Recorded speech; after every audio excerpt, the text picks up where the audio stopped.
Stoicism is a philosophical school that teaches the importance of calmness, resilience, and emotional stability when facing a world that is random, unjust, and harsh.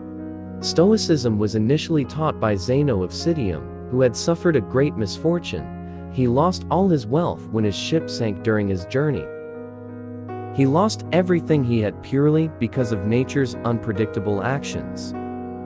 It was continued by Epictetus, a slave who spent most of his life in prison. Then by Seneca, a Roman politician who survived bankruptcy and exile. And then by Marcus Aurelius, a Roman emperor who, for 19 years, led great wars while also dealing with the deaths of his children. Stoicism began in ancient Greece and later dominated ancient Rome. The followers of this philosophy ranged widely, from slaves to emperors, and it is still very well known today. This is because, unlike many other philosophies, Stoicism helps us deal with the negative feelings that arise from unpleasant events that happen to us. People who understand or practice this philosophy are commonly known as Stoics. Stoics today are better known as those who remain calm in the chaos of the world, who can calmly face injustice while continuing to strive through life. Stoicism has been commonly practiced by great leaders throughout history, like Marcus Aurelius, Frederick the Great, Montaigne, George Washington, Thomas Jefferson, Adam Smith, John Stuart Mill, Theodore Roosevelt, General James Mattis, and many others. All were influenced by Stoic philosophy. A Stoic person is someone who can remain calm even under pressure. A Stoic is someone who can avoid excessive emotions. They know when to be angry and when to be sad.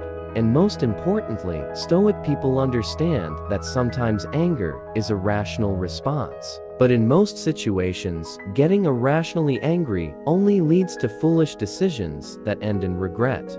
The same goes for sadness. They know when to be sad and when to stop being sad and move on with life, because they know that excessive sadness won't get them anywhere in life. To become Stoic, there are exercises or practices we can do to enhance our ability to remain calm when facing the harsh realities of the world.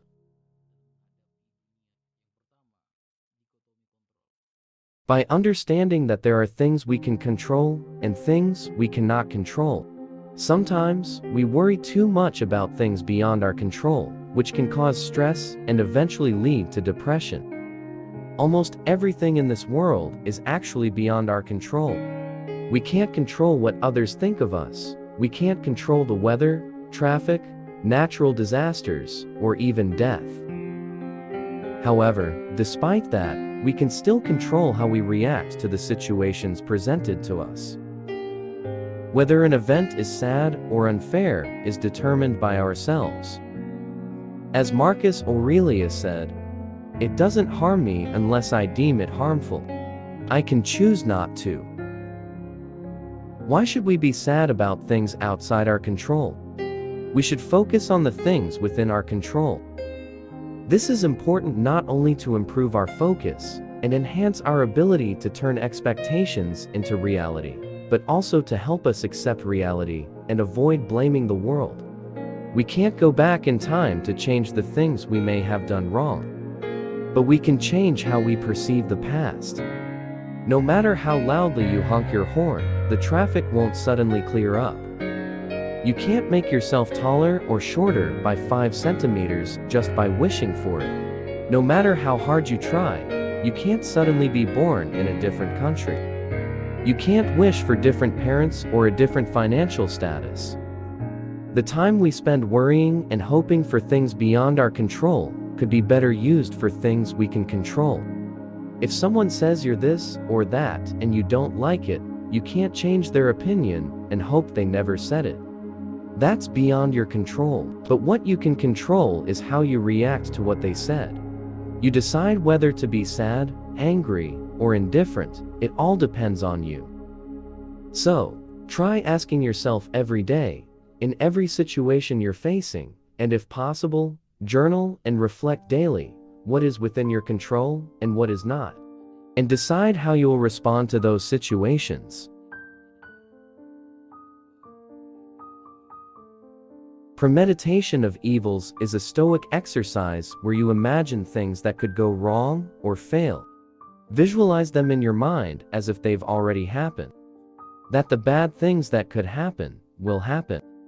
This helps us prepare for the inevitable tests of life. We don't always get what we deserve. Sometimes unjust things happen to us. Psychologically, we should prepare ourselves and our minds for the possibility of bad things happening. For the sake of our mental and emotional health.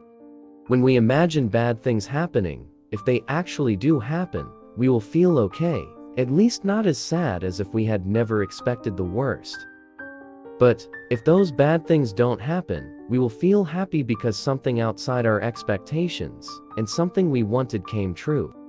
For example, Seneca always reviewed his plans. If he was about to travel, he would imagine or write in his journal everything that could go wrong or make his plans fail. Perhaps a storm could come, the captain could get sick, or the ship might be hijacked. Nothing happens to a wise person that contradicts their expectations, Seneca wrote to a friend. Not everything turns out as he wanted, but as he expected, and above all, he considers that something might hinder his plans. Imagine clearly the worst that could happen, and also imagine that it is still survivable. You won't die just because bad things happen to you. So, if bad things do happen, you are prepared and won't overreact with panic, anger, or excessive sadness, which would only make things worse. The great German philosopher Friedrich Nietzsche explained what is called a great person, as in amor fati, the love of fate. That person does not wish anything to be different, not in the future, in the past, not forever, not only bearing what is necessary, alone hiding it, but loving it. Stoics embody this attitude profoundly. Epictetus, who lived as a slave, facing one hardship after another, once said, "Seek for things to happen as you wish them to. Rather, wish for things to happen as they do happen, and you will be happy." Loving dreams too much to the point of being attached to them can be dangerous if those dreams don't come true. Having dreams is a good thing because it gives us a sense of purpose, but detach from those dreams. Don't become too obsessed with them. Occasionally practice premeditatio malorum. Imagine what would happen if you failed to achieve those dreams. Amor fati is an excellent exercise and mindset to face whatever comes your way. Face every moment as something to be dealt with, not avoided, no matter how challenging it is. And also, face it, not just as something to tolerate, but something to love. Marcus Aurelius once wrote, "You could leave life right now, let that determine what you do, say, and think." Memento mori is a personal reminder to live in virtue now, without waiting. A wise person lives as long as they can, not as long as they want. Quality of life is more important than quantity. Memento mori, let us prepare our minds as if we were approaching the end of life. Let us not delay anything. Let us balance the book of life every day. A person who finishes their life every day never runs out of time. Seneca often reminded himself, "You may not wake up again tomorrow," or "You may not sleep again," as a reminder of death.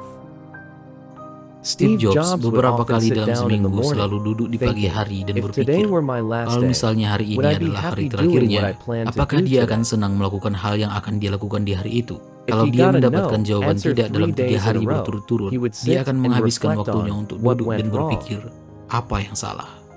If we feel our death is near, the things we wanted to do would surely be done. The life we wish to live would be lived, how we should think and how we should act, without procrastinating any longer. Because sometimes we know something is important to us, but because we feel we have plenty of time, we arrogantly delay it. Using these reminders every day will help us build a more fulfilling life, not wasting a single second of our time. In Stoicism, the art of journaling is not just a diary. This practice is the philosophy itself. Preparing for tomorrow, reflecting on the day that has passed. reminding ourselves of the wisdom we have learned from others, from reading, or from experiences today. Stoicism is a philosophy of practice and routine, not something to be read once and understood, but a lifelong journey that requires perseverance, repetition, and concentration. Seneca once explained to his friend, "I review my entire day and reflect on what I did and said, hiding nothing from myself and omitting nothing." By writing and reflecting on the ups and downs, the good things to be grateful for, the bad things to learn from in our days, and preparing for tomorrow, we develop a sound mind that is ready to accept everything life throws at us, without being swayed by the world or emotions. Seneca, who became very wealthy as an advisor to Nero, the Roman emperor at the time, advised that we dedicate a few days each month to practicing misfortune. Eat little food, wear the worst clothes, and don't sleep in a bed. Then ask yourself, is this what I feared? Comfort is the worst kind of slavery because you will always be afraid that something or someone might take that comfort away from you.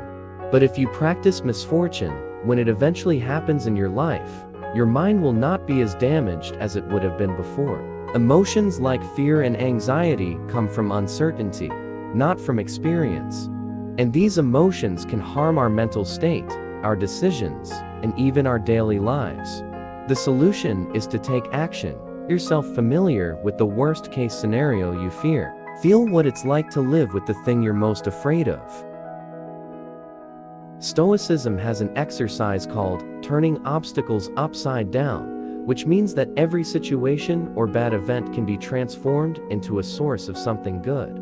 For example, if you try to help someone and instead of receiving thanks, they want to punch you, rather than letting it ruin your life, maybe it's a lesson for you to become more patient. Or when someone close to you passes away, it may be a lesson for you to become more resilient. In Stoicism, there is no absolute good or bad, there is only perception. You control your own perception. You can choose how you perceive something. If X happens, you can think, my life is ruined. Or you can think, I'll be okay. You are the one who decides whether something that happens is bad or good for you. Take a step back, zoom out, and look at life from a broader perspective. This exercise, imagining billions of people, all the soldiers, farms, marriages, divorces, births, and deaths, reminds us how small we really are. Looking from above can change our value judgments about things. Luxuries, power, wars, and everyday worries all become laughable. When we view things from a third-person perspective, we realize that our problems are not as heavy as we thought, and we see that the challenges we face are nothing compared to what everyone else is dealing with. And if we zoom out even more, we also realize that this small planet is not the entire universe. These are the 8 practices you can do to become more stoic and live life more calmly, with stable emotions,